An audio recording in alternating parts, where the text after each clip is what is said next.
Esto es Subterfuge Radio. Y aquí estamos en una nueva entrega de Simpatía por la Industria Musical, el programa de radio donde apenas suena música, pero es música de todo lo que se habla. Un auténtico lujazo de invitados que están formando esta enciclopedia en formato oral de profesionales que con su talento, estímulo y esfuerzo han creado o crean una industria sólida al servicio de la música y sus usuarios. El invitado de hoy sabe de todo esto y mucho. Fue uno de los fundadores de Gasa, compañía independiente que junto a Dro consolidó los cimientos de la independencia en los años 80 y ha dirigido compañías multinacionales aquí en España y en México. Y si tiene un elemento diferenciador a otros ilustres invitados, sin duda es que es una persona que ha sido fiel a una empresa matriz, lejos de la tendencia generalizada dentro de este mundo de cambiar de destino. Actualmente se dedica a compartir su valiosísima experiencia y conocimiento en distintas universidades y escuelas de negocios. Hoy tenemos el inmenso placer de recibir en el estudio Alfonso Santiesteban de la calle Almirante a Mariano Pérez. Bienvenido, Mariano. Hola, muchas gracias y gracias por tus palabras. Bueno, merecidas. Ya sabes que la idea de este programa, de este podcast, pues eso, al final es reivindicar a toda la gente que habéis hecho tanto por la música, ¿no? Al final, por la industria musical, ¿no? Al final creo que siempre han sido los artistas los que han tenido el micrófono y los que hemos estado, los que estáis en el backstage, pues muchas veces no lo han tenido, ¿no? Entonces, pues es una manera de dejar un testimonio oral de vuestra experiencia, que podríamos desarrollar muchísimo más, pero bueno, que es un auténtico honor pues también poder contar con el tuyo. ¿Vale? Muchas gracias. Bueno, lo primero que me gustaría que nos hicieras un poco de historia, ¿no? En el año 81 fundas Gasa, pero me gustaría que hiciéramos antes unos datos, qué estudiaste, qué te preparaste, cuáles fueron tus primeros contactos con la música. Bueno, antes de nada, Gasa, yo quiero decir que eran grabaciones accidentales. Ajá, es decir, vale. aunque al final siempre en la industria se le ha conocido como Gasa, sí. El nombre auténtico es Grabaciones Accidentales. El SA es Sociedad Anónima. Sociedad Anónima, para que os hagáis una idea del futuro que preveíamos que iba a tener aquello, ¿no? Igual que supongo que traerá esa gente de Dro, pero igual que Dro, eran discos radioactivos organizados, SA, ¿no? Uh-huh. Y, bueno, pues efectivamente, yo estudié Derecho y la verdad es que no jamás se me pasó por la cabeza, ni era mi objetivo dedicarme a la música, ni a la industria. A la música, me gustaba la música, pero no era, digamos, como muchos otros, sí, un enorme apasionado de la música. Sí, lo era mi hermano Alfonso, que sigue siendo el director artístico de Warner, y entonces ellos montaron un grupo de música y con un grupo de amigos en los que yo también era amigo suyo, y yo era el único abogado que había en todo aquel grupo de gente. Yo era el único abogado y me pidieron si podía, a ellos por supuesto no les grababa nadie, no había ninguna compañía interesada, y entonces nos reunimos y dijimos, y si grabamos nosotros.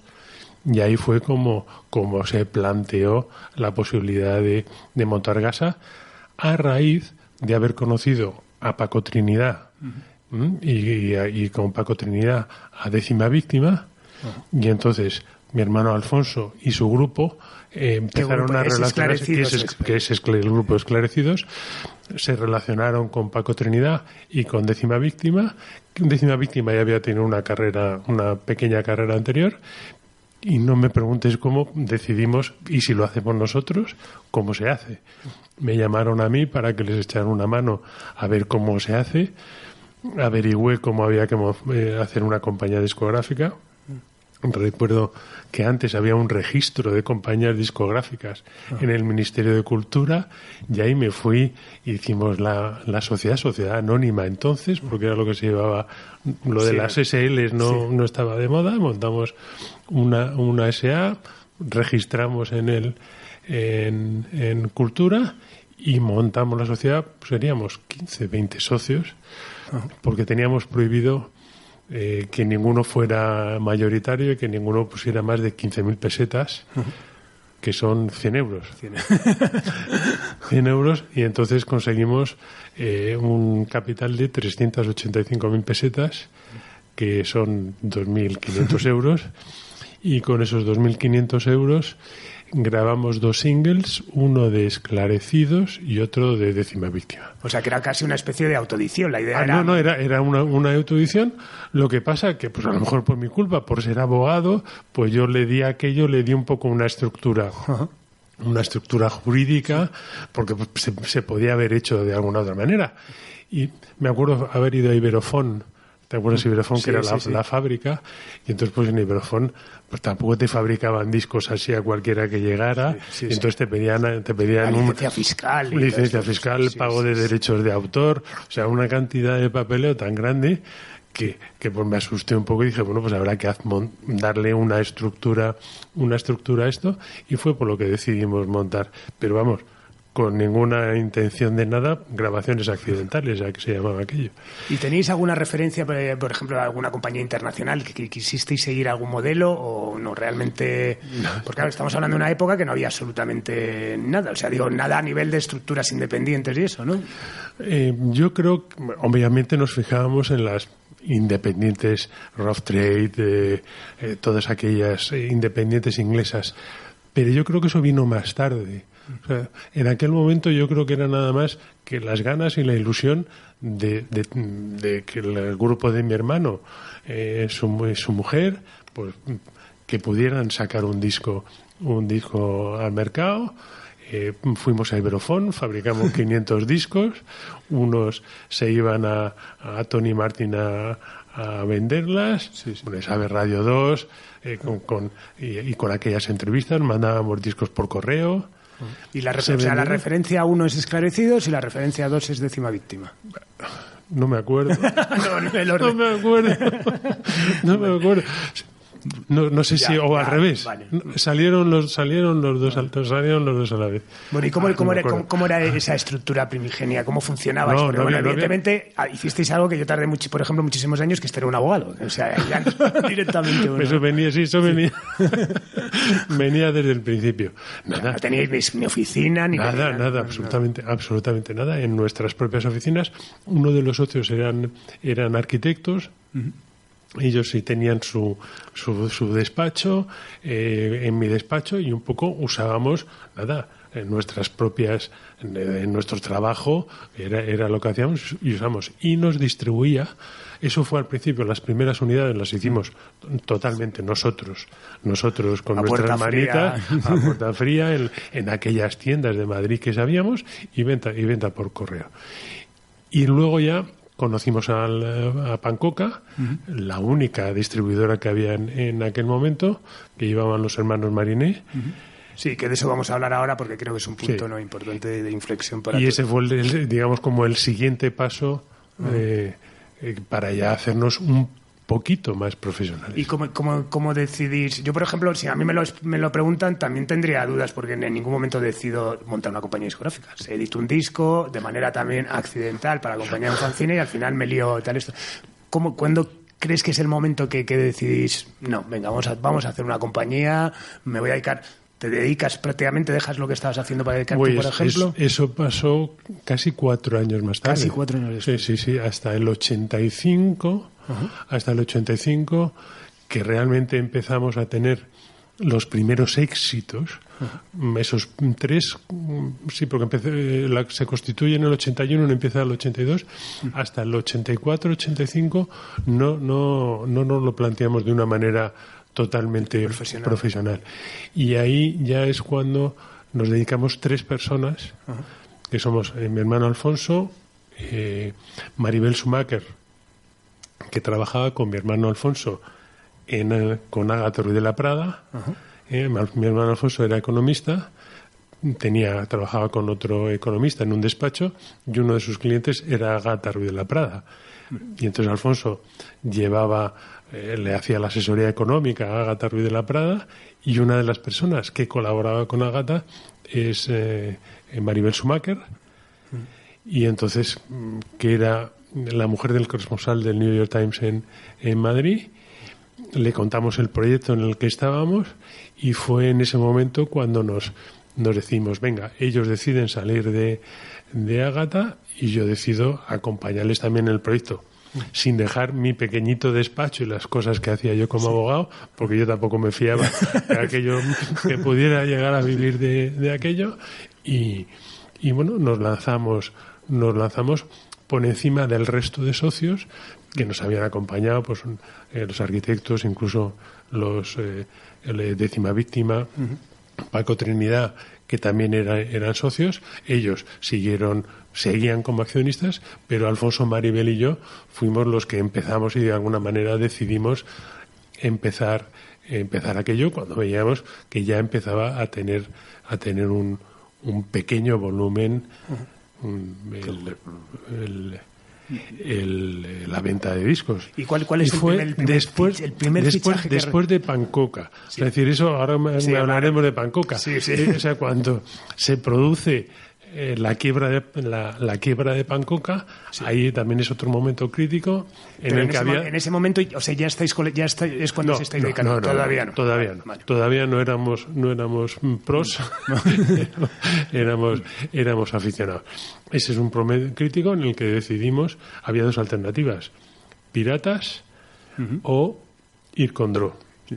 Dro eran los que habían provocado, desde nuestro punto de vista, habían provocado la quiebra de Pancoca.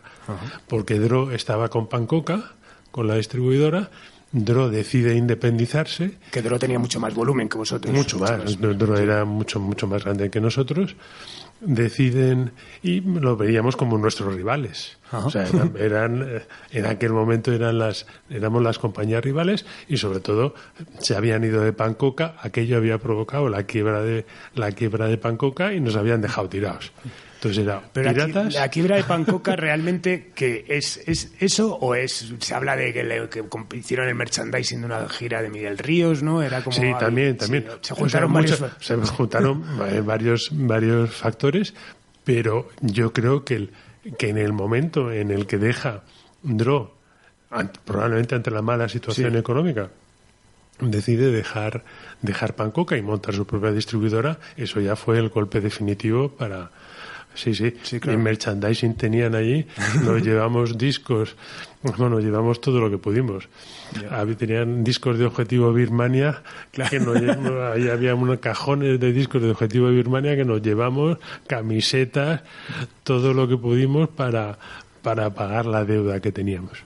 ¿Y tenéis relación, por ejemplo, en esa época con las compañías, con las majors? Ninguna, cero. Luego ya comimos con muchas. Claro. Luego ya fuimos invitados a las mesas de las multis. Pero no ni en ACIBE, ni en cosas nada. No había ningún tipo de... Nada. Vivíamos totalmente ajenos a la industria. Luego, con el paso del tiempo... nos enteramos que había una crisis enorme de la industria discográfica a principios de los 80. Nosotros vivíamos al margen de aquello. Sí, nosotros vivíamos pues intentando vender nuestros discos en decenas. Claro, sí. No, totalmente. Bueno, y en 1984, ¿no? de Dro pasa a ser vuestros distribuidores, y en 1985 editáis Casablanca de Duncan Du, que es vuestro gran punto de inflexión en ese momento, ¿no? Sí, porque pero el Casablanca de Duncan Du viene de un disco que creo que es muy interesante, que se llamaba La Única Alternativa. Sí, me encanta eso. La Única Alternativa, en aquel momento ya estábamos con Dro, ya nos distribuía, ya decidimos que, como te decía antes, que podíamos hacernos piratas o intentar llamar a la puerta de Dro. No nos apetecía nada ir a ver a esos de Dro, pero al final... yo creo que gracias a Dios decidimos ir a Dro a que nos distribuyeran, y llegamos a un acuerdo de distribución con Dro, y la verdad que nos encontramos, no eran tan malos como los pintaban, no los conocíamos de nada. Qué fuerte. No teníamos ninguna relación. Entonces, pero realmente conocimos que eran gente normal, maja, con los mismos intereses que nosotros, con las mismas ganas de salir y de ir adelante. Me pedían de vez en cuando que les echara una mano también con sus temas jurídicos. Cuando se fue Loquillo, me pidieron que les echara una mano a ver si Loquillo se podía quedar. O sea que ya empezamos con realmente una muy buena relación con ellos, aunque solo nos distribuían. Y entonces recibíamos muchas maquetas de grupos. Y no sé a quién se le ocurrió hacer un disco de maquetas. Un disco con maquetas, con 2 canciones de varios grupos. Un disco que se llamó La Única Alternativa. ¿De grupos de Gasa o grupos No. Vale. De los dos. Sí. De los dos. Era una única alternativa. La portada era un contrato discográfico, qué bueno. bastante leonino y muy simpático. No recuerdo quién lo redactó, pero era simpático el contrato. Y entonces se reunieron Servando y Alfonso, mi hermano, que era un poco la bicefalia artística. La bicefalia artística de los dos, a elegir, ponerse maquetas y elegir cuál me quedó cada uno. Yo, para mí para mí el otro, para mí el otro. Y Duncan Du lo había recibido Dro. No lo habíamos recibido la maqueta, no la habíamos recibido. Entonces, esto me lo estoy imaginando, Me imagino a Servando y a Alfonso allí, sentados, escuchando las cassettes y diciendo este para mí, este me gusta, este no me gusta. Y en aquello Alfonso eligió a Duncan Du, que se lo pondría Servando. Y ¿Quiénes eran los otros grupos del disco? Estaba Duncan Du. Nosotros elegimos a Duncan Du y a La Dama se esconde, que fueron los dos, yo creo, los 2 únicos grupos. Luego había un grupo de otro cuñado que se llamaba... No me acuerdo. Solo hizo aquello. O sea, son las 2 únicas canciones por nuestro lado. En uno, y en el otro lado estaba Farmacia de Guardia, que yo creo que es el único que tuvo un pequeño nombre de todo aquello. De aquello solo surgieron Duncan Du y La Dama se esconde, que realmente funcionaron. Creo que podían haber hecho más de lo que hicieron. Se equivocaron, firmaron con Warner, lo dejaron. y Duncan Du explota rápido, ¿no? Duncan Du explota y es donde hicimos el disco, se llama Por Tierras Escocesas, sí. y aquello realmente explota y se convierte en un fenómeno. Y en ese momento, cuando sacáis Duncan Du, seguíais siendo una estructura pequeña y a partir de... Sí, muy pequeña, y ahí es poco a poco cuando vamos. No sabría decirte las fechas. Hay otro disco que también nos hace o más de un disco, yo creo, una canción, Fai un sol de carallo, de Antón Reisa, también de Os Resentidos, también es otro disco que hace cambiarnos la perspectiva. Ese es Gasa. Ese es Gasa. Gasa. O sea, que luego, por ejemplo, la unión esa que hace en Surfing, CCCP de Siniestro y Os Resentidos, claro, ahí se fusionan, es como cada uno de una compañía. Esto viene...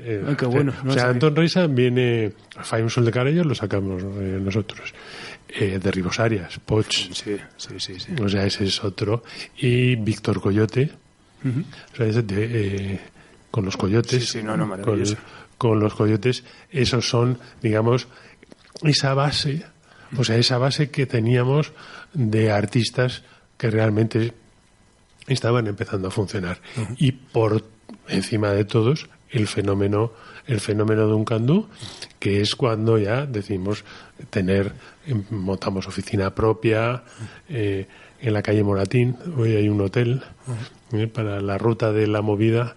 El Hotel Radisson, el Hotel Radisson en la calle Moratín 52. Ahí es donde en el piso de arriba estábamos nosotros, abajo el despacho de los arquitectos y en el sótano Reisa con Video Esquimal, con la compañía de videoclips que montamos con él. Y Derribos es anterior, porque Derribos creo que también es un punto de inflexión negativo, ¿no? Que creo que como que apostáis mucho por ello, hay unas grabaciones raras. Es que me estoy leyendo ahora mismo el libro de la historia de la música oscura en España, entonces hay un apartado muy interesante de Derribos, donde hablan, claro, muchísimo de Gasa y habla un poco, ¿no? Como que vosotros tenéis muchísimas expectativas en Derribos y que los mandáis incluso a grabar fuera, ¿no? Unas jamadas de estas que eran... Eso, preguntas. Mi memoria... Antes de la grabación te comentaba que se está preparando un libro sobre la historia de Dro y no tengo memoria. O sea, todos esos detalles... básicamente... Charlie, que es ahora el presidente de Warner y que va a ser... y que vendrá, se sabe las fechas, se sabe absolutamente todo.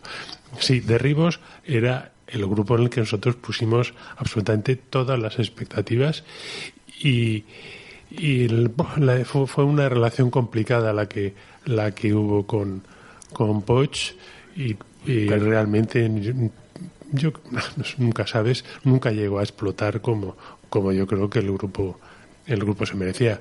Luego cayó enfermo y ya no pudo desarrollar su carrera como fue.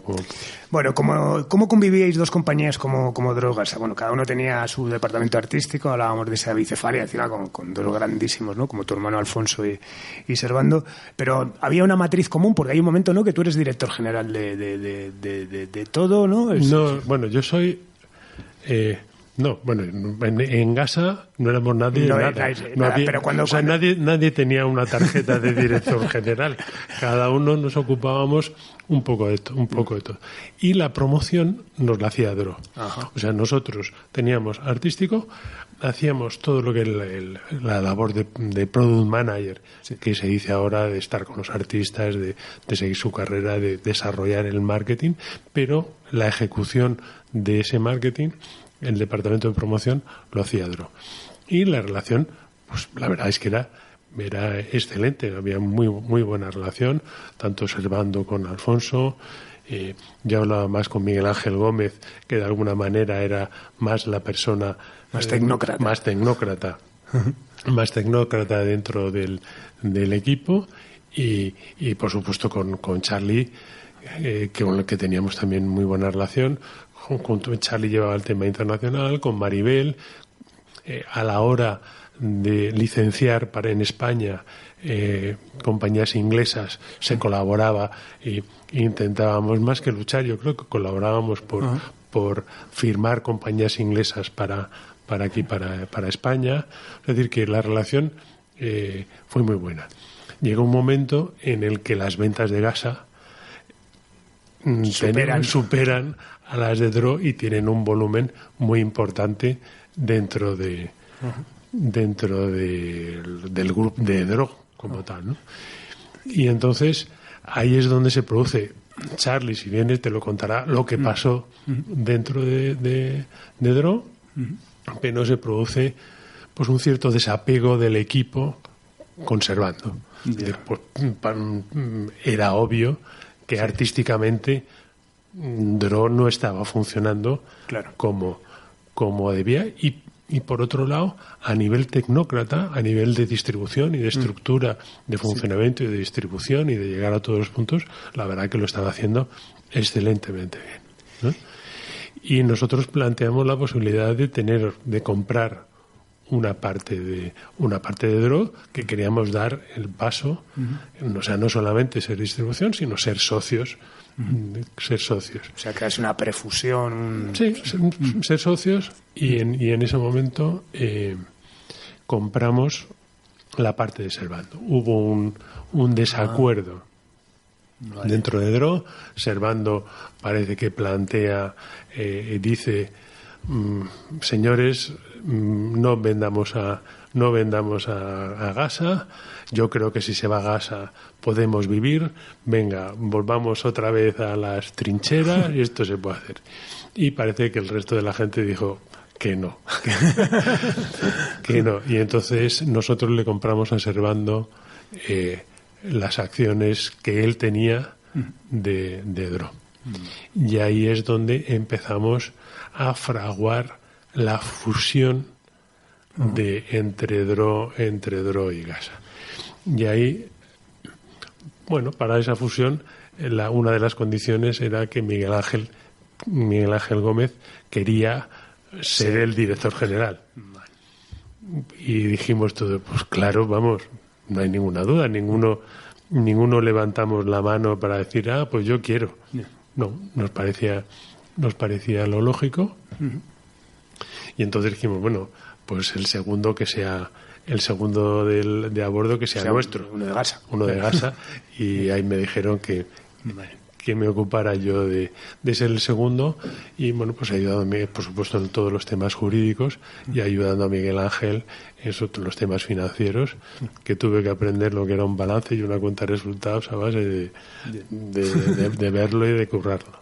Bueno, ya sois una compañía, en ese momento una compañía sólida, ya tenéis importancia, que te voy a decir yo, en todo el mundo, o sea, en toda España, y ya empezáis a funcionar como una compañía grande, es decir, empezáis, por ejemplo, a entrar en lo que es en el círculo de las radios generalistas, etcétera.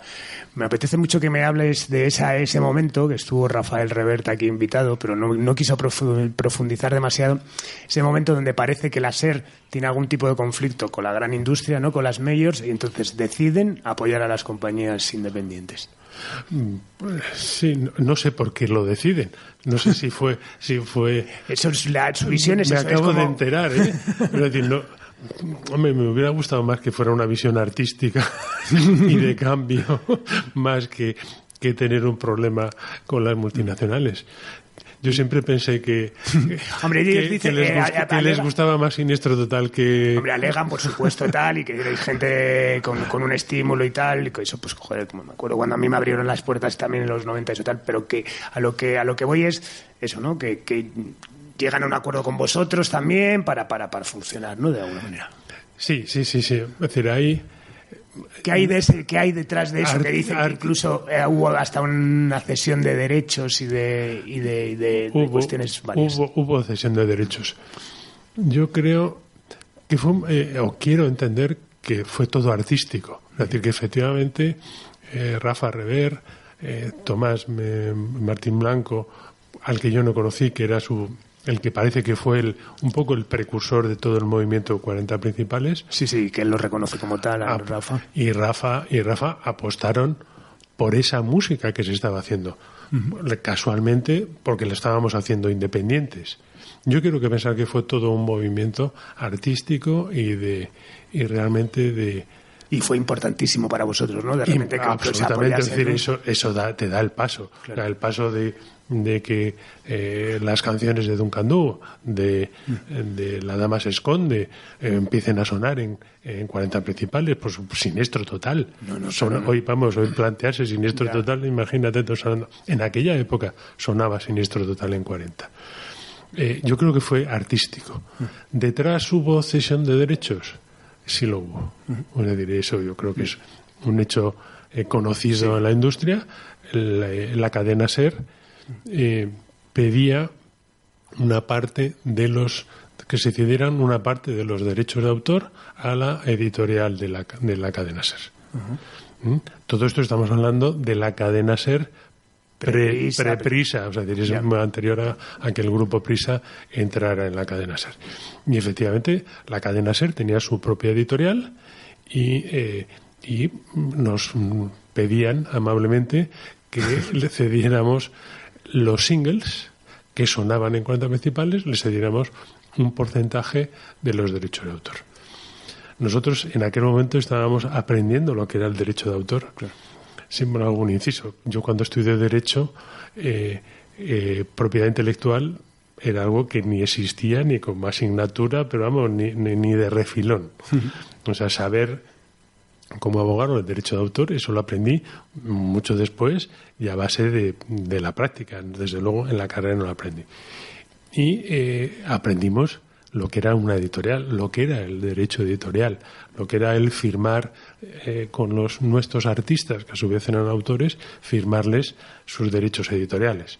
Eso nos lo enseñó Rafael Revert y todo el equipo, nos enseñaron lo que era aquello y cómo funcionaba y que había una parte que se podía... Lo aprendimos, y les cedíamos una parte de los derechos. Luego había algún otro ejecutivos de la SER que también pedían una parte del resto de las canciones, no de los singles, porque los singles iban a la SER, pero el resto de las canciones del álbum también se cedían a ejecutivos, a editoriales, a editoriales de ejecutivos de la cadena SER. Para nosotros aquello nos parecía muy barato, porque no costaba nada.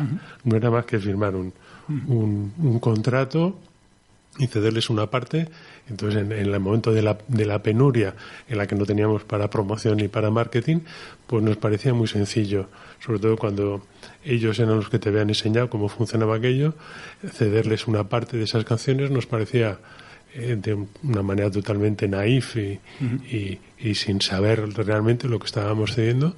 Se lo cedimos sin ser conscientes de que le estábamos cediendo un patrimonio importantísimo que luego se vendió a ellos, en su parte se vendió a otra multinacional.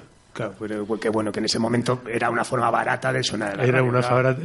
Y os vino... Bueno, es que nunca...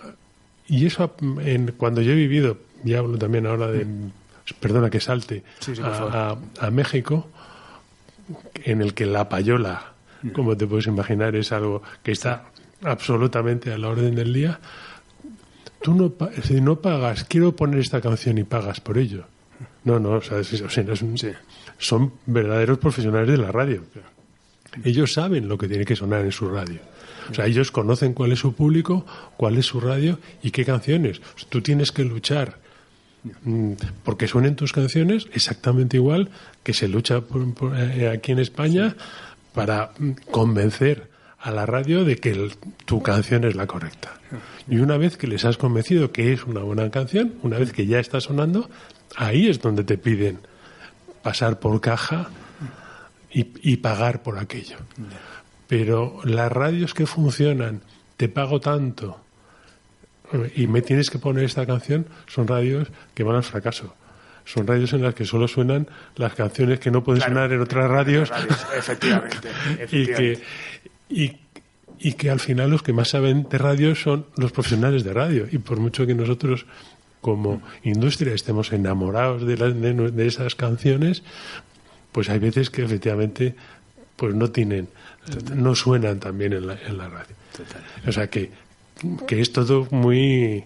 Hay que tener mucho cuidado. Primero tienes que poner la canción y luego ya pasas por caja para pagarlo. Bueno, crecéis, sonáis en la radio, tenéis un montón de éxitos, la verdad es que te pones a verlo y es una pasada.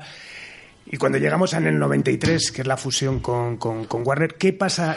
Bueno, antes compramos Twins. Vale, por eso, cuéntame, claro, que aquí hubo una referencia a esa compra, que por lo visto todavía había una parte pendiente. Cuéntame, ese proceso de, digamos, finales de los 80 hasta que llega el 93, ¿qué pasa en Drogas? Bueno, pues ahí se produce otro punto de inflexión brutal, que es la compra de Twins.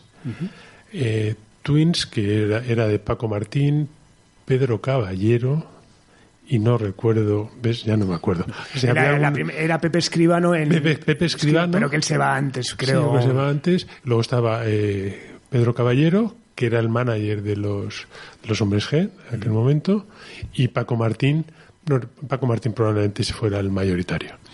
Rock. Se lo venden a Madrid, no, ¿cómo se llama? Madrid Rock. Arnedo. Arnedo, que eran los dueños de Madrid Rock y que tenían su distribuidora. Se lo venden y inmediatamente, sin darse cuenta, Pepe Arnedo, mira que es listo, era listo, era un lince, no se dio cuenta que sus competidores minoristas iban a decir que si él era dueño de una discográfica no le iban a comprar ni un solo disco. Y sobre todo una discográfica pequeña. Y entonces el Corte Inglés concretamente dice que estupendo, pero que no iba a comprar nunca más un disco de Twins. Cuando en aquel momento Twins tenía a los Hombres G en su máximo apogeo. O sea, era absolutamente insostenible. Y entonces Pepe Arnedo pone en venta, revende Twins, se reúne con nosotros y le compramos sin tener dinero. Le compramos. Yo no fui a aquella comida, estuvieron mi hermano Alfonso y Miguel Ángel y firmaron en una servilleta el precio de compra de la compañía y se dieron la mano. y por una pasta Sí. que no teníamos y bueno, gracias a Maribel Schumacher, de la que he hablado antes, y sus contactos en el mundo financiero, conseguimos una empresa de capital riesgo que no nos prestó el dinero, sino que se quedó con parte de aquel conglomerado que se estaba formando, que eran las tres compañías: Drogasa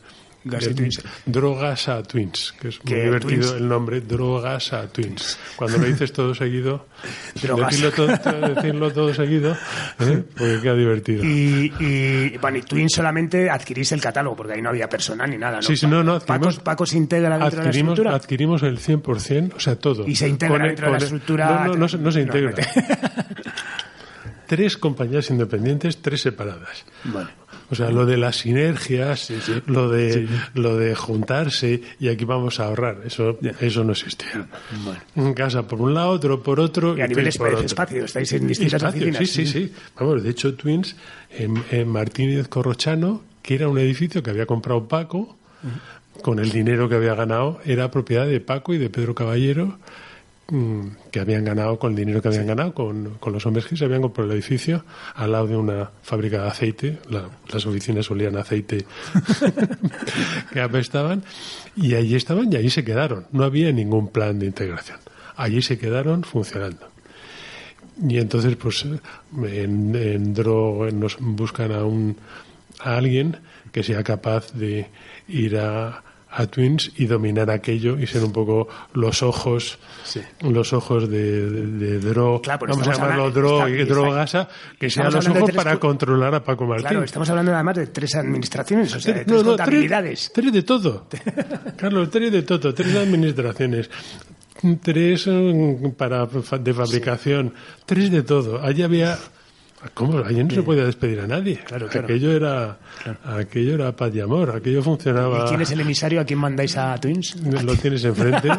Tienes enfrente al que mandaron a controlar aquella casa de locos que era Twins. Una absoluta casa de locos. Una casa de locos, pero encima, claro, aportaban al grupo, el grupo en ese momento más importante, ¿no? Que era Hombres G, ¿no? Bueno, sí, efectivamente el catálogo, el Paco como AR, pues yo creo que ha sido uno de los grandes ARs.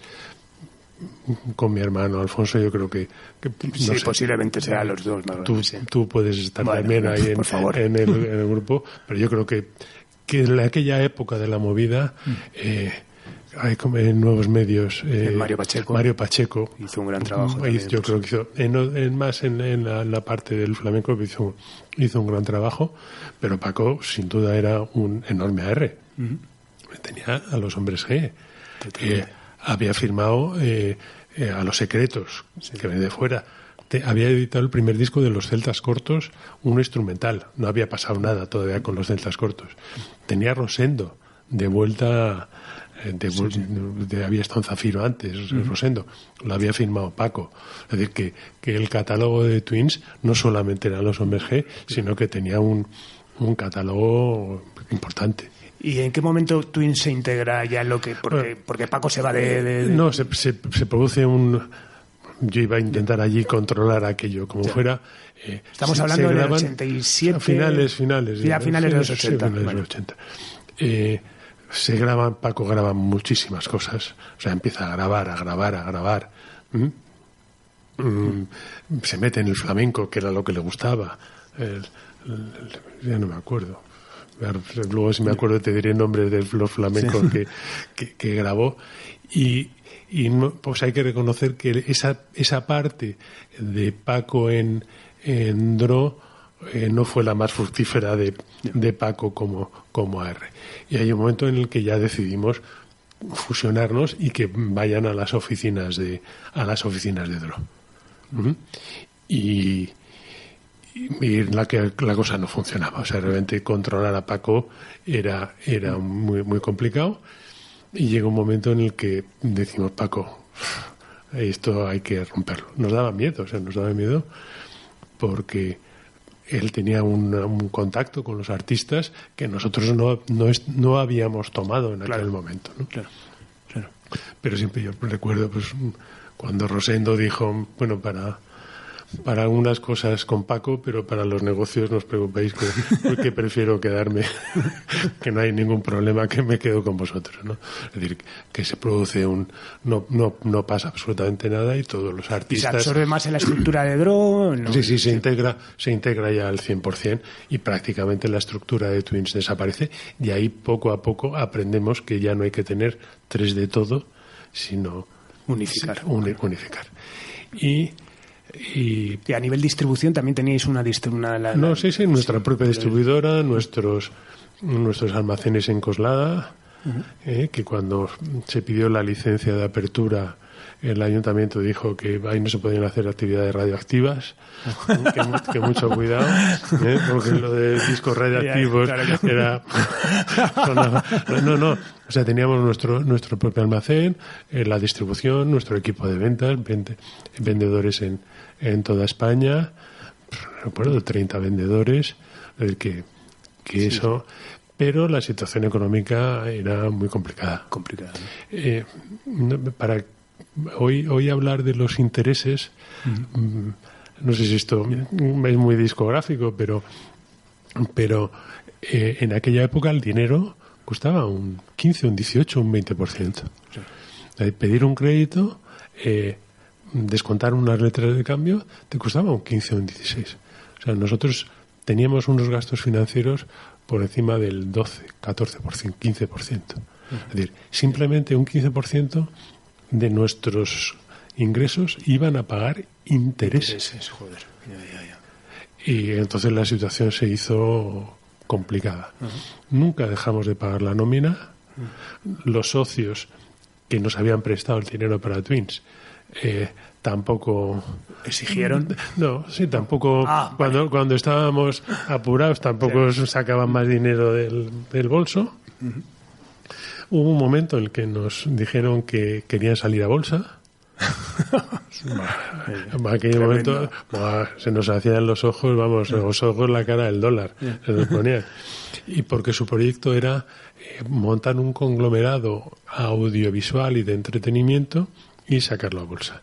Ellos eran socios de BRB también, que era una empresa de dibujos animados, y estaban invirtiendo en alguna cosa más y querían unificar y hacer un grupo multimedia y sacarlo a bolsa. Con lo cual, con nuestras acciones ya nos veíamos montados en el dólar.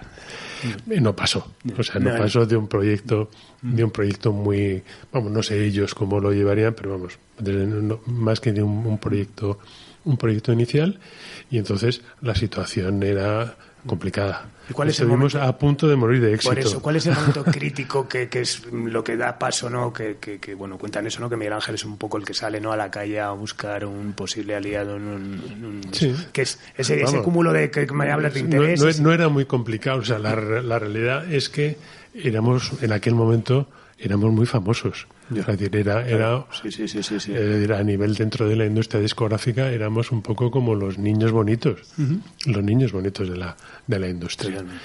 Y entonces cuando se decide vender, detrás de todo esto estaban los accionistas, el grupo financiero, pero nos delegan todo ese primer contacto, nos lo delegan en Miguel Ángel y en mí.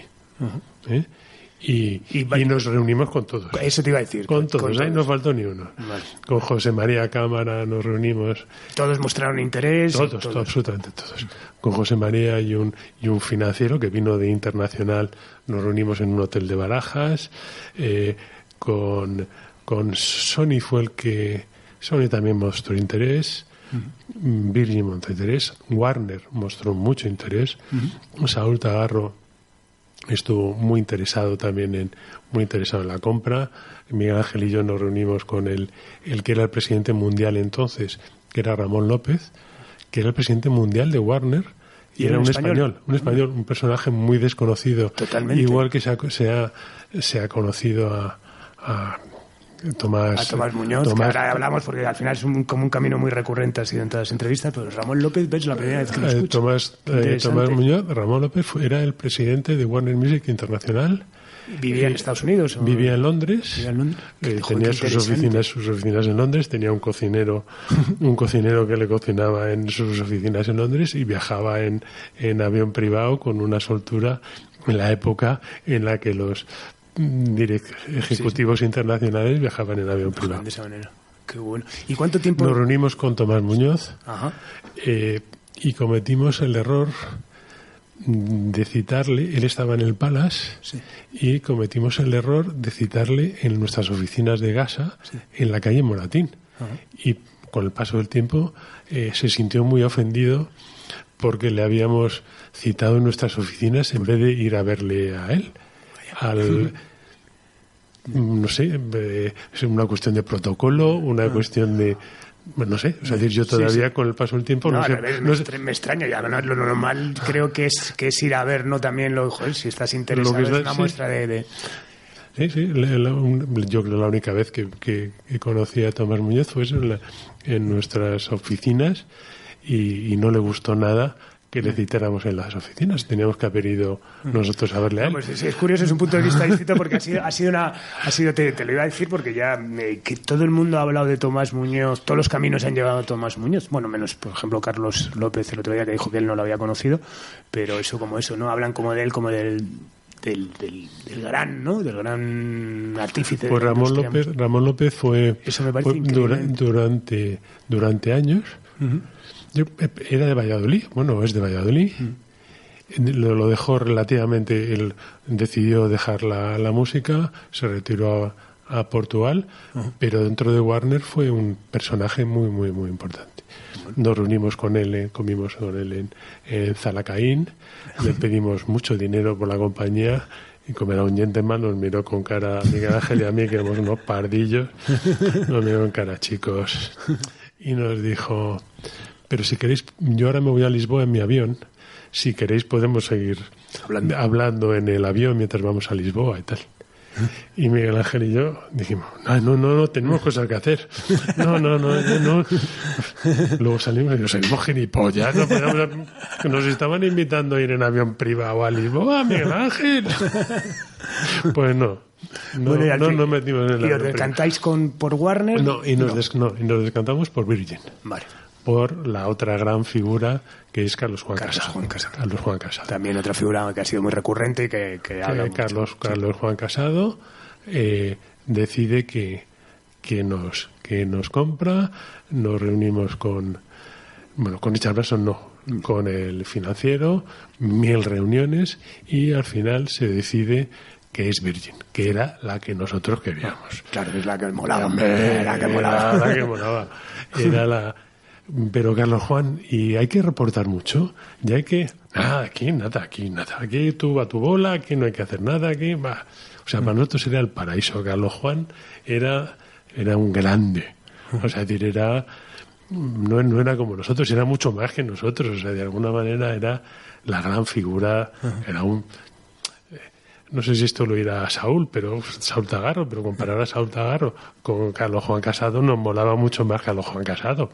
Luego trabajaba con Saúl Tagarro y le tengo un enorme cariño. Sí, ahora hablaremos de él. Nos enseñó mucho, pero vamos, las figuras, si conocías a los personajes, claro, la figura de Carlos Juan Casado era enormemente atractiva. Claro, glamorosa, ¿no? Sus plumas...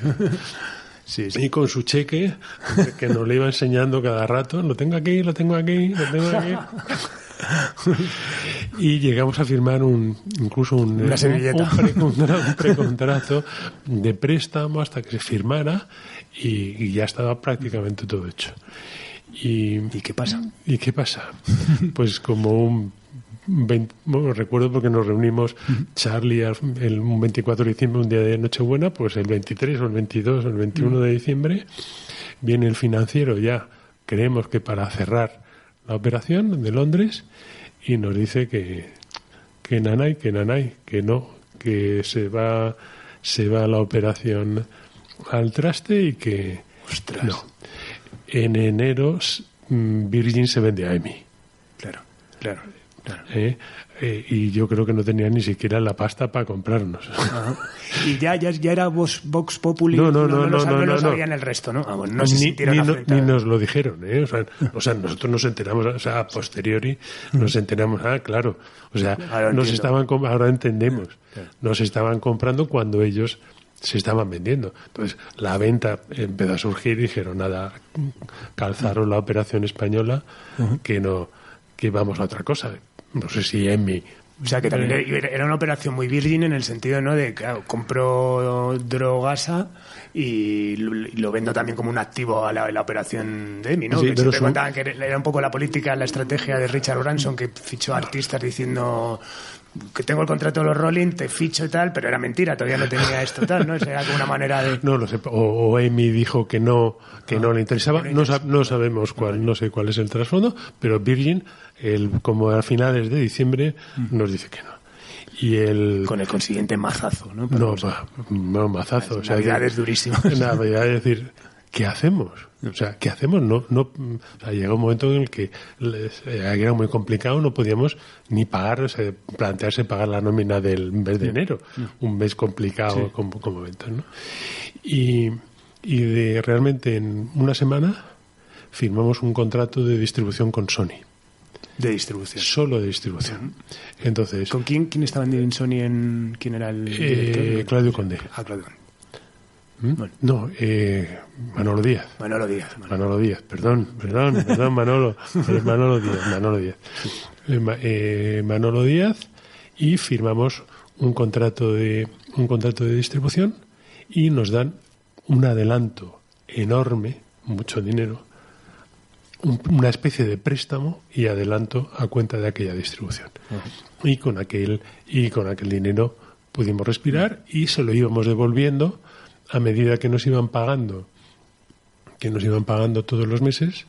Una parte se descontaba a cuenta de la deuda y se quedaron con una opción de compra de la compañía. Uh-huh. Y con aquello salimos y respiramos durante un tiempo. La verdad es que aquello nos ayudó mucho y lo firmamos, ya te digo, en menos de una semana. Claro. Firmamos aquello, cerramos nuestro almacén, cerramos el almacén que teníamos y... ¿La red de ventas, todo? No, la red de ventas no. La red de ventas siguió, o sea, lo único que cerramos fue la distribución física. Ah, vale. Solo la distribución física. ¿Y cómo acabáis luego en Warner? ¿Cómo es esa que firmáis con Sony? Y entonces Saúl seguía ahí. Ah, vale. O sea, Saúl no se despegaba del tema y siguió ahí. Y entonces la situación económica tampoco era enormemente boyante, o sea, seguía de una manera complicada. Y entonces yo creo que fueron 2 años, porque fue en el puente de diciembre, no sé si 2 o 3 años después, Saúl insiste y se vende a Warner. Aquella negociación la llevaron los financieros a espaldas nuestras, eran accionistas, y aquella negociación la cerraron ellos. Y vendieron, recuerdo, pues fue un puente de diciembre porque nos llamaron que teníamos que estar a las 6 de la mañana en la oficina para sacar todo.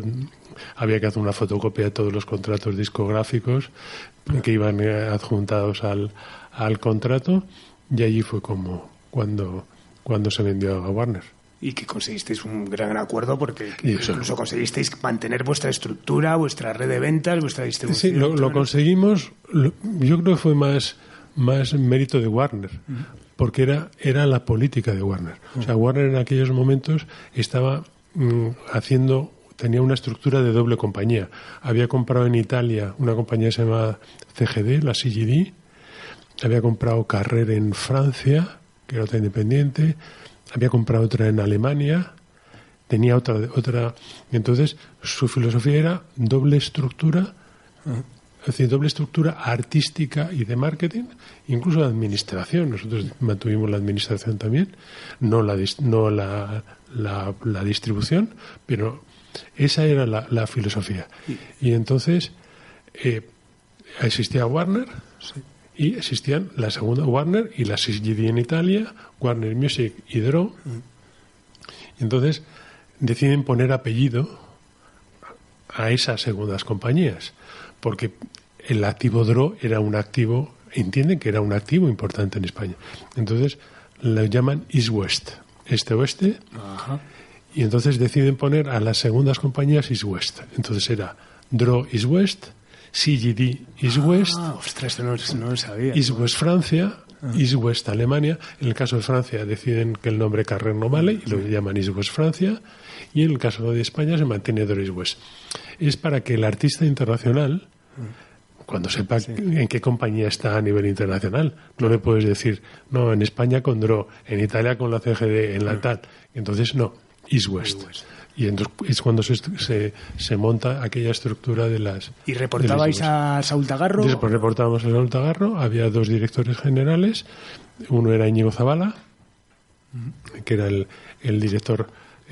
Saúl antes era el director general de Warner, y cuando compadró, Saúl es presidente y tiene dos directores generales, Miguel Ángel Gómez y Íñigo Zabala. Ajá. Y nosotros le reportábamos a Saúl, y yo me quedo como el Business Affairs.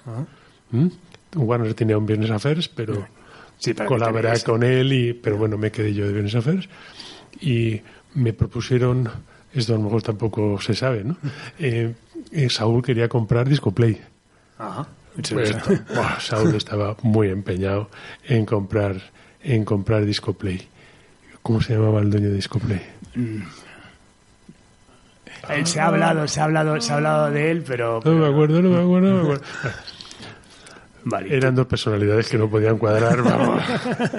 Pero igual de pesado que estuvo en que quería comprar Draw, quería comprar Discoplay.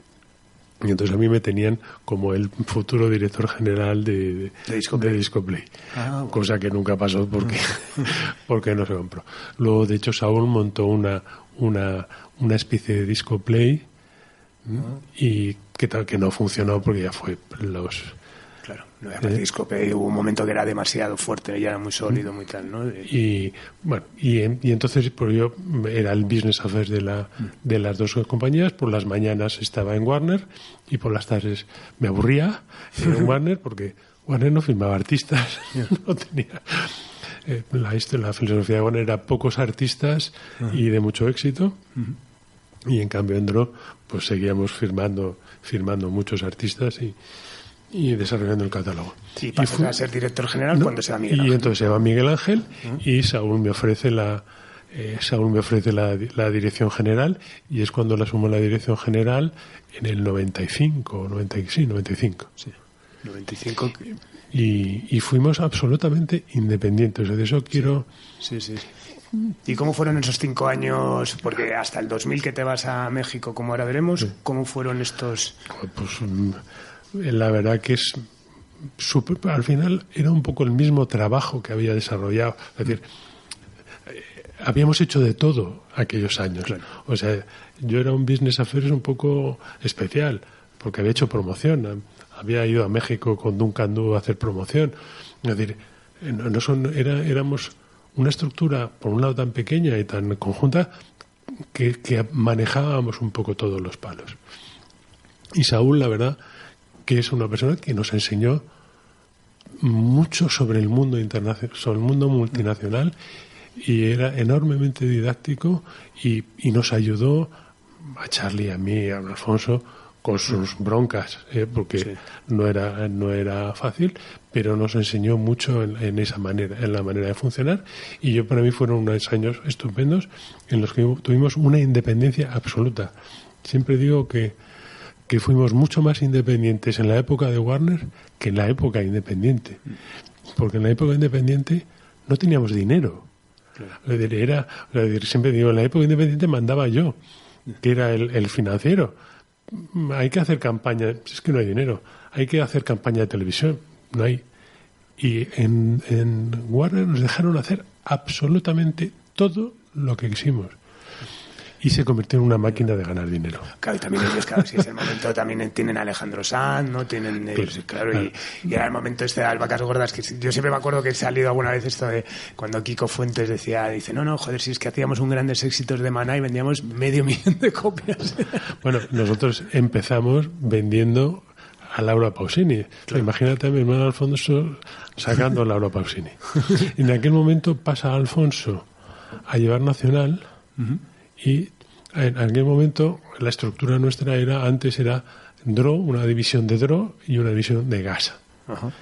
Y en aquel momento Charlie pasa a llevar Internacional y Alfonso a llevar el repertorio local. Tanto de Gasa como de DRO, o sea, sí, de todo el repertorio local.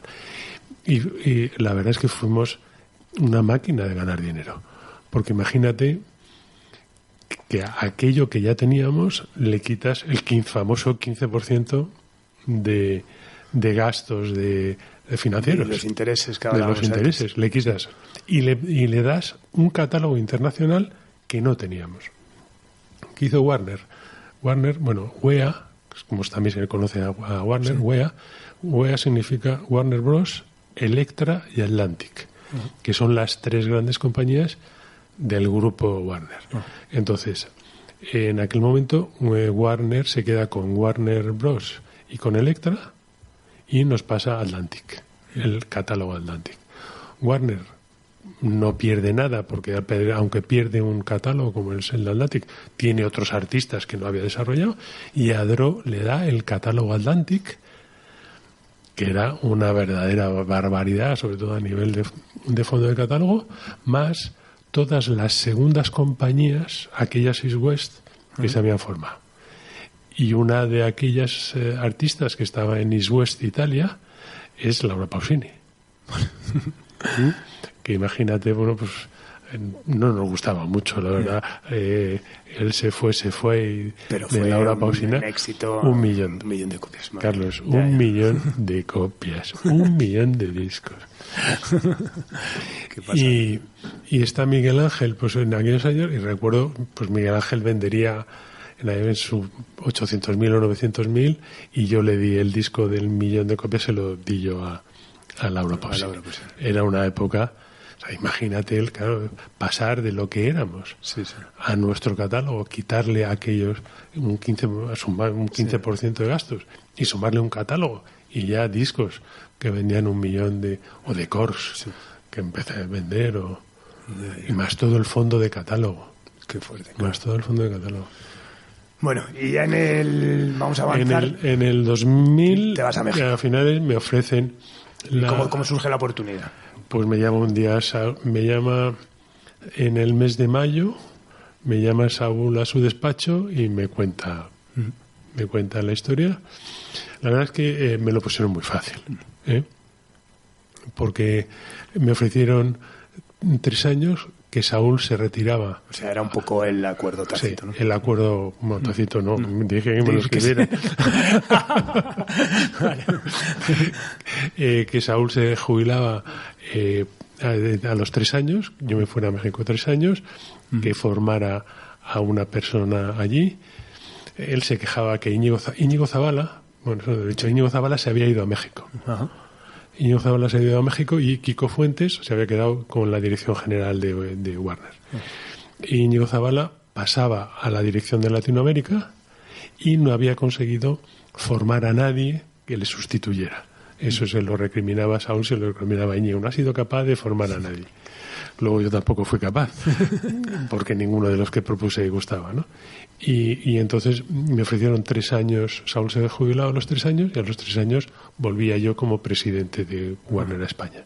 ¿Y cómo fueron esos años en México? Y bueno, eso me lo ofrecieron en mayo, y el fin de semana, que eso lo iba a contar a mi mujer, ese viernes hubo un accidente en México de la banda que estaba duncando en México, y muere uno de los técnicos de sonido en México. Un desastre. Era del equipo de Eduardo Pérez, de la compañía de Eduardo Pérez, y se fueron para allá Alfonso, y la verdad es que no me atreví a contarle a mi mujer que ese fin de que nos íbamos a ir a México. Tardé unos días, un tiempo en contárselo, y nos fuimos para México, y fue una experiencia tanto... me fui con mi familia y mis hijos desde el primer minuto, y fue una experiencia personal y profesional espectacular. ¿Con qué artistas trabajaste? ¿Qué recuerdas así? Bueno, Alejandro Fernández. Luis Miguel. Ah, ostras. Luis Miguel. Vale. No, Alejandro Fernández. No, Alejandro es con el más grande. Con el más grande, sí. Luis Miguel. Luis Miguel, Maná, El Tri, Beni Ibarra, que venía del grupo de era uno de los Timbiriches, junto con Paulina Rubio. La verdad, un elenco importante. Y bueno, un poco lo que nos has hablado antes también, el tema de la payola, eso me imagino que sería un país, bueno, todos sabemos que es un país peculiar, no solamente eso, también te coincide un poco, es un poco el pre-internet, ¿no? Cuando las cosas empiezan un poco a tambalearse, ¿no? Sí, ahí los primeros años muy buenos, el último año ya es cuando empieza la crisis pre-internet. De piratería más de que piratería. Nada más. Que todavía en aquella época la piratería era la física. Claro. Yo creo que no nos estábamos dando cuenta de dónde venían los tiros. Estábamos obsesionados con la piratería física. Aunque en México se convivía bien con la piratería física. México es un país de 100 millones de habitantes, de los cuales 50 no ganan al mes ni lo que costaba un disco. Claro. Entonces, pues el famoso Tepito, que es un barrio de allí donde se vendía toda la piratería, pues hasta daban discos de oro piratas. Sí. O sea, que de alguna manera en México se asumía... Se convivía porque había una parte de la sociedad que no te compraba discos. Luego, cuando vine a España, José María Cámara estaba obsesionado con legalizar a los manteros. Sí, y nos citaba todo, y a mí, que me envió llegar como sangre nueva, no hacía más que intentar convencerme que teníamos que legalizar a los... Sí, para que vendiesen casi copias... Sí, para que vendieran legales por la calle. Me parecía un poco bajara, pero estaba convencido. Sí. Y por ir a una reflexión más general un poco sobre lo Internet, que es eso. ¿Crees que la industria hizo realmente mal con el tema de Internet? Es decir, se fijó demasiado en lo que era la piratería, el Tom Manta, descuidó lo que estaba pasando y vio en el enemigo en el que podía haber sido un aliado, ¿no? Como ha sido ahora, ¿no? Creo que es obvio que si en vez de intentar cerrar Napster se hubiera comprado, creo que hubiera cambiado todo. O sea, hubiera sido... Sí. En vez de ese esfuerzo de intentar... La demanda que presentó la Asociación Americana contra Napster, los puso en el mercado. Es decir, Napster era algo muy pequeño. Y en el momento en el que la Asociación Americana, ¿cómo se llama? La IFPI. La IFPI americana. La IFPI americana les demanda, en aquel momento las descargas se ponen a Napster en el mapa. Claro. Las descargas se multiplican. Sí. Y si en vez de querer cerrarlo se hubiera comprado, hubiera cambiado. Es decir, ¿por qué? Porque la oferta legal hubiera estado en el primer momento. Claro. No hubiéramos la sociedad no hubiera tenido a su alcance la música, sino que la primera oferta hubiera sido una oferta legal. Es muy fácil decirlo. Sí, decirlo ahora. Claro, había que verlo en aquel momento. ¿no? Sí, yo creo que fueron muchos factores, ¿no? También al final yo me acuerdo, pues a la SGAE diciendo que las ventas no estaban bajando en España, que todo era normal, porque estaban vendiendo discos de Operación Triunfo y de programas de estos en los kioscos a los niños. Y claro, entonces el volumen seguía siendo el mismo, pero lo que estaba menguando era por todos lados, ¿no? Sí, eso lo vi. Bueno, Operación Triunfo yo lo viví en México. Sí. Y montamos allí una academia. Quiso ir Operación Triunfo allí y Ariola, y entonces intentamos, y yo me alié con Sony y con EMI y luego con Universal y eso yo creo que fui el culpable de aquello, ¿no? y dije, uno solo no puede. Y nos aliamos y le ofrecimos a Televisa montar Operación Triunfo. Pero como lo tenía BMG en aquel momento, no quiso. Y entonces nos fuimos a la otra televisión, que es Televisión Azteca, e hicimos La Academia. Vale, y salió antes de Operación Triunfo y fue otro pelotazo. Y cuando llegó Operación Triunfo a México no pasó absolutamente nada porque ya había pasado. Ya había. Y no, efectivamente, volviendo, la industria se equivocó. Intentar poner, ¿cómo se llamaban aquellos? Para que no se pudieran copiar los CDs. El chip, la marca de agua. Las marcas de agua. Que fueran incopiables los CDs. Fue terrible. Y sin ver que había que dar una alternativa legal. Una alternativa legal a través de Internet. Y por desgracia, hasta que no llega Apple o luego Spotify. Entonces, el consumidor, si no tienes, por mucho que quieras, si lo tienes a tu alcance y no tienes una manera legal de comprar discos, pues por mucho que creas en que no hay que hacerlo, es que no te estamos dando la oportunidad de hacerlo de una manera legal. Y ahí creo que la industria estuvo muy ciega. Bueno, en 2003 vuelves, estás 4 años, ¿no? Hasta el 2007, donde pasas a ser un poco asesor externo, ¿no? Que sigue siéndolo, ¿no? Sí, en esos años, bueno, y he trabajado en 2 proyectos muy interesantes. Uno fue las ventas. Ajá, Warner se quedó con, bueno, en todo este modelo 360, en el que también Warner tiene una parte de Getting, del management. También entramos en la administración y la gestión de la Plaza de Toros de las Ventas para conciertos. Y yo me ocupé un poco de toda esa parte de gestión con un equipo en las ventas, en las que aprendí todo lo que no sabía. Toda esa parte del directo, no sé si te pasó a ti también. Totalmente. Y dices, joder, poco que sabíamos. Lo poco que sabíamos de lo que teníamos aquí al lado, que era el directo de ese mundo, y lo aprendimos, y toda la gestión de la plaza que hicimos, la verdad que cosas muy interesantes dentro de la plaza, en el sitio más complicado administrativamente del mundo. O sea, una plaza de toros que no tiene ni licencia de apertura. De hecho, después, cuando nos fuimos y vino la nueva administración de los toros, la nueva gestión, ya no se ha vuelto a hacer un concierto, salvo la carpa que han montado, pero concierto grande, porque es absolutamente imposible. Y luego otro proyecto muy bonito que se va a inaugurar dentro de muy poco, que es la estación de Príncipe Pío. En la estación de Príncipe Pío se va a montar un teatro que yo creo que va a ser un referente en Madrid espectacular. Porque es un espacio de la pedido a gritos. Espectacular.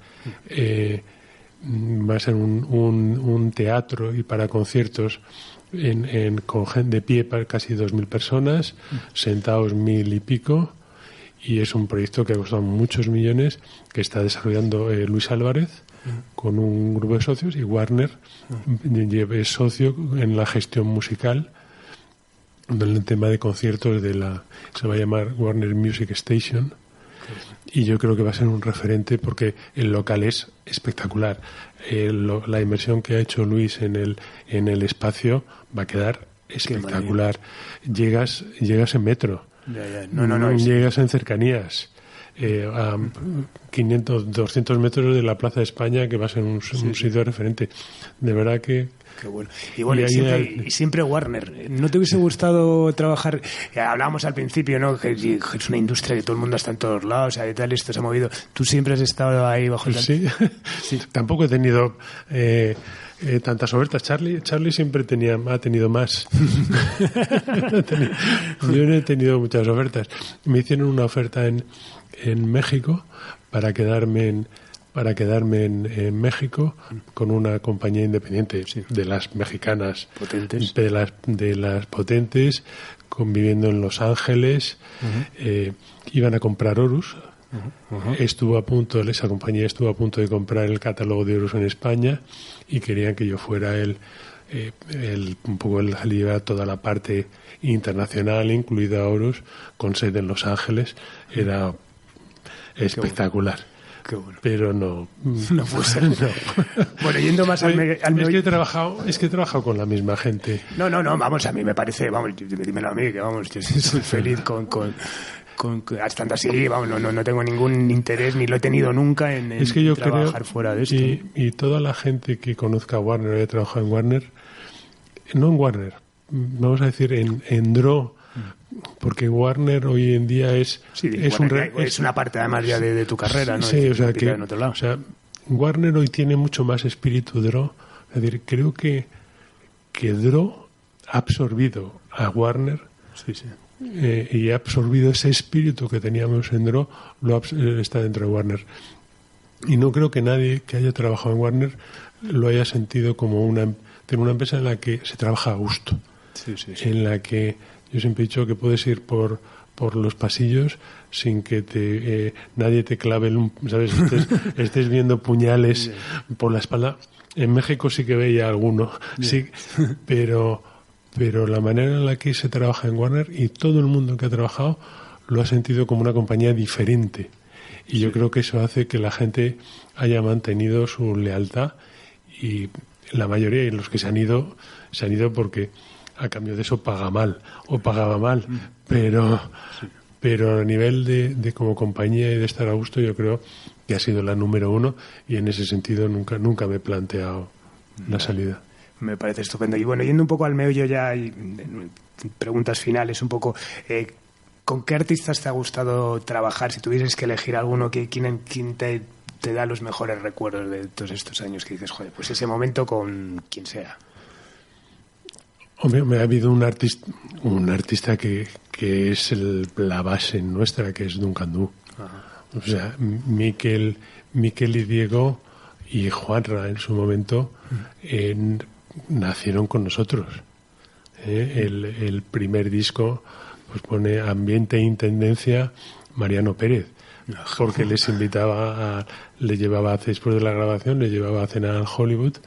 Y claro, de estos que venían de San Sebastián, que no habían visto una hamburguesa en San Sebastián, solo comían chuletón, pues lo de las hamburguesas, y yo les llevaba a comer hamburguesas, y de alguna manera se ha creado una relación. Y Miquel, y Diego, Diego ya no está, pero bueno, porque ya su carrera es diferente. Pero Miquel, después de 30 años, sigue en la compañía, él sigue grabando discos, y de alguna manera, y seguirá, mientras él quiera, seguirá dentro de la compañía. Ese yo creo que es el grupo y el artista. ¿Y tu mayor decepción? Mi mayor decepción, si hubiera decir, joder, pues esos artistas que al final te dejan pues, un poco sin saber por qué, pero bueno, tampoco. No hay que darle más importancia. Me encantó, por ejemplo, trabajar con Juan Perro. Me encantó, porque los conocí cuando empezábamos al principio de los 80. Se presentaron un día en mi despacho con su contrato de Hispavox a ver si podían salirse. Empezamos a trabajar. Una de las personas que trabajó con nosotros al principio era la manager, no me acuerdo cómo es, no tengo memoria. Paz Tejedor. Trabajamos con Paz Tejedor. Recuerdo haber ido a Sony a la fábrica con Paz. Acuérdate cómo era Paz. Pues imagínatela, yo recogiéndola a las 8 de la mañana en su casa y maquillándose en mi coche así para ponerse. Entonces trabajamos con ella. Con Paz, solo con Paz le sacamos algún disco paralelo a Los Hermanos, y después conseguimos fichar a Santiago como artista, y de alguna manera me encantó trabajar con él. Luego se fue de Warner porque coincidió la época en la que era insostenible. O sea, eso fue lo único, la final de mi carrera, cuando ya salí. O sea, era la situación de tener unos contratos que eran inmantenibles. Claro. Esos artistas con los que he trabajado, habíamos artistas que tenían en su contrato, sus gastos de grabación comprometidos en su contrato eran tan altos como lo que facturaban. Claro, que insostenible. O sea, y entonces es que no podemos seguir, claro. O sea, eran situaciones Claro. dramáticas en las que algún artista se tuvo que ir porque no había manera, o sea, no era imposible mantener eso. Sí, supongo que algún artista sería empático con la situación, porque la mayoría es como, mira, oye, pues si no puedes me voy a otro lado, claro, también. Claro. Pero en otro lado... No, tampoco se podía ser. Total. O sea, ojo, que luego que Juan Perro ha desarrollado su carrera, yo creo que como ha querido, ¿eh? Sí, o sea, de una manera totalmente independiente, sí. como es un ha hecho, libre, totalmente libre y chapó. Bueno. Y ¿quiénes han sido tus referentes ya a nivel de industria? ¿Qué gente, has hablado de Saúl, que creo que es claramente alguien que te ha enseñado muchísimo, pero aquí, ¿quién han sido tus referentes? ¿A quién respetas de manera bestial? ¿Quién han sido esos compañeros fantásticos en todos estos años de carrera profesional? Pues mira, hasta que vengo de México no teníamos una relación. O sea, éramos también un verso libre, de alguna manera, dentro de la industria. No íbamos a FIBE. Es decir, que de alguna manera no teníamos una gran relación con los demás gente de la industria. Por supuesto, a mí el haber trabajado con Charlie me parece único, me parece uno de las grandes figuras del... Sí, sabes que es una de las personas además que también ha sido más veces nombrado aquí en los programas con todos los invitados y con un respeto. Sin duda, y exactamente con la misma fidelidad que la mía, y yo creo que ha sido un privilegio el haber trabajado con él, sin duda, por supuesto, con mi hermano Alfonso, pero bueno, pues lo doy por hecho porque de alguna manera empezamos en el 81 juntos con Charlie, bueno, a la vez, aunque paralelo, y hasta ahora. Saúl Tagarro, que creo que es otro gran desconocido de la industria, porque era una figura muy diferente. Diré, no era esa persona de ir a los conciertos, intentar estar delante y que todo el mundo le viera, no era ese personaje de intentar viajar por todo el mundo hay un concierto del horror y ni quiero estar allí. O sea, era una figura de un absoluto low profile, en la que a los conciertos había que organizarle para que saludara al artista y se acabó. Es decir, que un poco la antítesis de otras figuras que ha habido dentro de la industria, y yo creo que supongo si le preguntas a Charlie y toda la gente que hoy sigue en Dro, yo creo que nos enseñó mucho y aprendimos mucho de su filosofía de trabajo, y yo te digo que es un poco ese outsider dentro de la industria. Bueno, fue el primero... Que se llevaba fatal con José María Cámara. Sí, no sé, sí, de hecho... No sé si estabas tú en una comida de homenaje cuando se fue Saúl. No. Bueno, aquello fue histórico, las palabras que dedicó con José María a Saúl, súper cariñosas, pero había una... La FIBE anterior a mi llegada no era la FIBE posterior. La que yo vi. Se cortaba, ahí se cortaba, había una tensión importante. De hecho, José María habla un poco de eso. Bueno, pues las tres personas que nombras, al primero que invité fue a Saúl Tagarro, que declinó la invitación porque consideró que estaba fuera de todo. Charlie está ya invitado y convocado y ya tenemos incluso fecha de grabación, y el otro es Alfonso, que te dejo y te emplazo a tu hermano que le convenzcas, por favor, porque tiene que estar aquí, porque ese sí que es una pieza absolutamente clave de todo esto. Bueno, desde hace años también eres profesor en escuelas como el SAE, en universidades. ¿Te interesa la docencia? ¿Ha sido una manera también de estar en contacto con la música? Hablábamos un poco antes fuera de tal. Nunca me lo había planteado, la verdad, lo de dar en clase. Me llamaron, me surgió la oportunidad y durante años lo he disfrutado mucho. Es decir, sobre todo cuando encuentras alumnos que merecen la pena. Que a veces es un poco complicado. Que a veces es complicado, pero cuando encuentras esos alumnos que realmente te están escuchando y están absorbiendo lo que tú les estás contando, yo eso lo he disfrutado. Y sobre todo porque ahora voy a Warner y veo muchos a los que yo di clase. Claro. he colaborado con una ONG, hicimos una cosa con Malú y vi que su asistente era una alumna. He ido a algún concierto y algún técnico de sonido era alumno. O sea, decir que... No, es gratificante, por supuesto. Aquí también yo tengo gente que... Eso es gratificante. Ahora ya me ha cansado, porque llega un momento en el que realmente te cansa, pero a mí sí me ha gustado mucho dar clase y ha sido... Y creo que sobre todo cuando ves a chavales que no saben, o sea, que no saben lo que es el derecho de autor. Claro. Que no saben lo que es el respeto al derecho de autor. Entonces, el enseñarles y decirles, mira, es que hay que pagar, es que tenéis que entender que al autor hay que pagarle.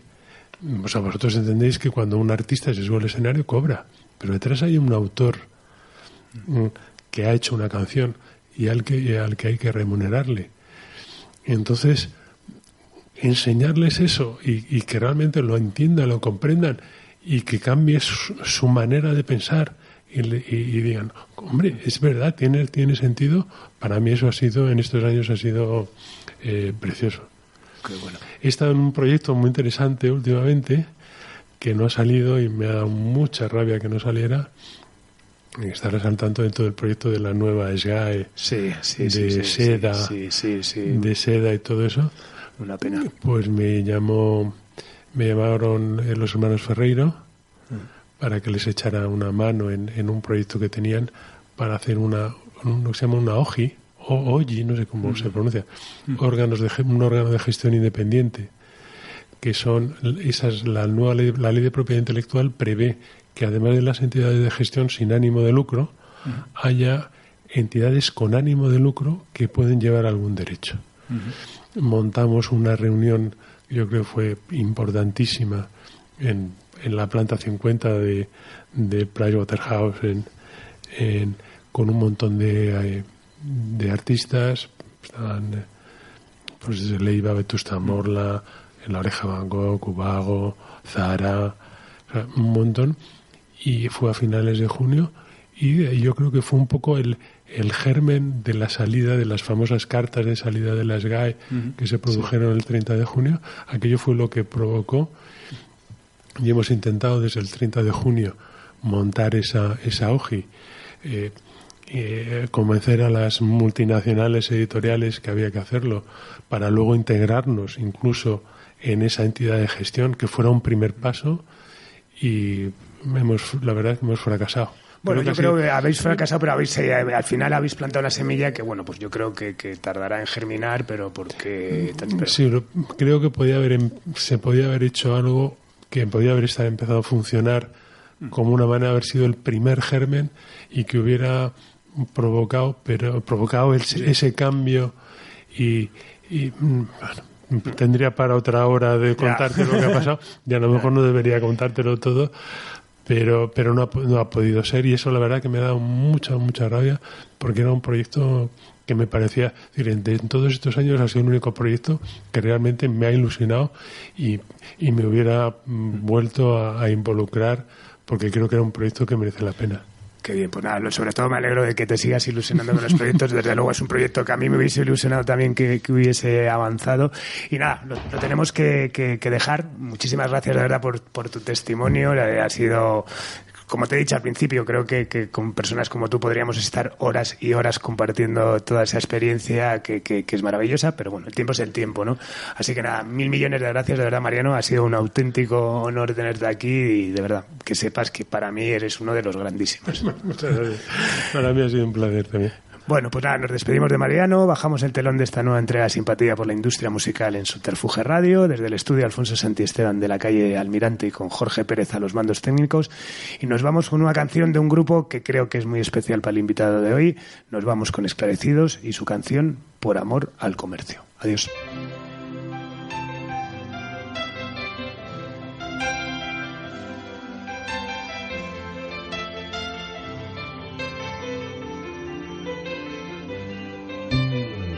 El dolor de cabeza que me protege cada noche, que me nubla la vista y me quita las ganas de beber. de beber fantasías y recuerdos excitantes, y nada más excitante que trabajar en tus caricias.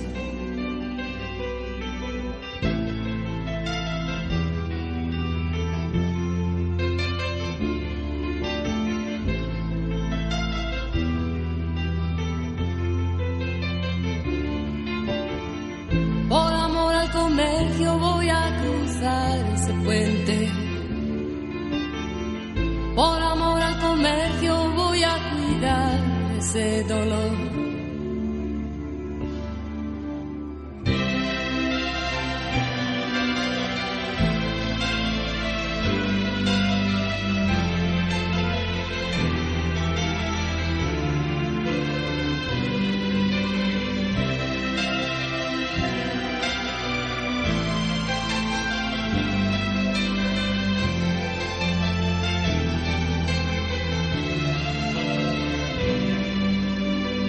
De palabras, tabaco, teléfono y alcohol. Alcohol que me han prohibido 1000 veces en un mes. Un mes en que te has olvidado de que existo. Y más que existir, lo que hago es campar por ahí.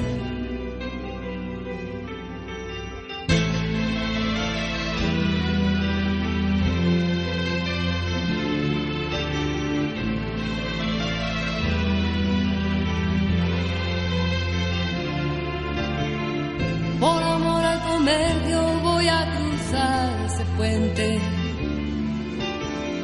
Por amor al comercio voy a cuidar ese dolor. Por amor al comercio voy a cruzar ese puente. Por amor al comercio voy a cuidar ese dolor.